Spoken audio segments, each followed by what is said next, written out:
Hi friends, ಬೆಳಗ್ಗಿನ ಶುಭೋದಯ ಅಂತಂದು ನಾ ಬ್ಲಾಗ್ ಸ್ಟಾರ್ಟ್ ಮಾಡಿಬಿಟ್ಟೆ. ಇವತ್ತು ನಾವು ಒಂದು ಕಡೆ ಹೋಗೋದಿತ್ತೆ. ಎಲ್ಲಿಗಂದ್ರೆ ಫುಲ್ ಡೇ ನೋಡ್ರಿ, ನಿಮಗೆ ಗೊತ್ತಾಗುತ್ತೆ. ನಾ ಕೂಡ ಬಂದ್ಬಿಟ್ಟ. ನಾವೆಲ್ಲಿಗೆ ಹೊಂಟ್ಬಿಟ್ಟಿವಿ ಅಂದ್ರೆ ಶಿನೂರಾಗೆ. ಯಾಕಂದ್ರೆ ನಮ್ಮ ಅಣ್ಣ ಬಟ್ಟೆ ತರೋದಕ್ಕೆ. ನಾ ಬಂದ್ಬಿಟ್ಟಿವಿ ಶಿನೂರಾಕ. ನಾ ಬಂದ್ಬಿಟ್ಟಿವಿ ಬಟ್ಟೆ ಅಂಗಡಿ ತಾಲಿ. 2 ಗಂಟೆ ಹಿಡಿದು 1 ಗಂಟೆ ತನಕ ಆಫರ್ ಇದೆ. 1000 ರೂಪಾಯಿಗೆ 5 ಫಾರ್ಮಲ್ ಪ್ಯಾಂಟ್ ಅಂದ್ಬಿಟ್ಟು ನಾ ಪ್ಯಾಂಟ್ನ ಹರ್ಸ್ಕೊಂಡು ಅಂಗಡಿ ನೋಡಿದ್ನಿ ಎಷ್ಟು ರಶ್ ಇದೆ ಅಂತಂದು. ಅಂಗಡಿ ಫುಲ್ ರಶ್ ಇದೆ ನೋಡ್ರಿ. ಆಫರ್ ಇರೋದಕ್ಕೆ ಜಗ್ಗಿ ಮಂದಿ ಕಲ್ತ್ಬಿಟ್ಟಿದ್ರು ನೋಡ್ರಿ ಅಂಗಡಿ ತಲೆ. ನಾವು ಬಟ್ಟೆ ತಗೊಂಡು ಹೊರಗಡೆ ಬಂದುಬಿಟ್ವಿ. ನಾವು ಹಾಸ್ಟ್ಲಿಗೆ ಬಂದು ಊಟ ಮಾಡಕತ್ಬಿಟ್ವಿ. ನಮ್ಮ ನಡೆ ನಮ್ಮ ಊರ ಕಡೆ ಅಂತ ನಾವು ಹೊಂಟ್ಬಿಟ್ವಿ. ನಮ್ಮ ಅಣ್ಣ ಗಾಡಿ ಸೈಡ್ಗೆ ಹಾಕಿ ಕಲ್ಲಂಗಡಿ ಹಣ್ಣು ತಿನ್ನಂಬರ್ರಿ ಅಂತಂದು ಕಲ್ಲಂಗಡಿ ಹಣ್ಣು ತಿನ್ನಕತ್ಬಿಟ್ವಿ. ನಾವು ಹೋಗೋದಾರಿಗೆ ಕ್ರಿಕೆಟ್ ಟೂರ್ನಮೆಂಟ್ ನೋಡಕತ್ತಿದ್ದು. ನಾವು ನೋಡ್ಕೊಂಡು ನಿಂತ್ಬಿಟ್ವಿ ನೋಡ್ರಿ.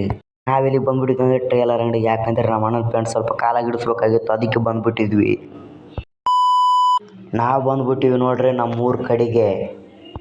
ಹಾಯ್ ಫ್ರೆಂಡ್ಸ್, ಇವತ್ತಿನ ಮಿನಿ ಬ್ಲಾಗ್ ಇಷ್ಟ ಆಗಿರುತ್ತೆ. ಮುಂದಿನ ಮಿನಿ ಬ್ಲಾಗಲ್ಲಿ ಸಿಗೋಣ.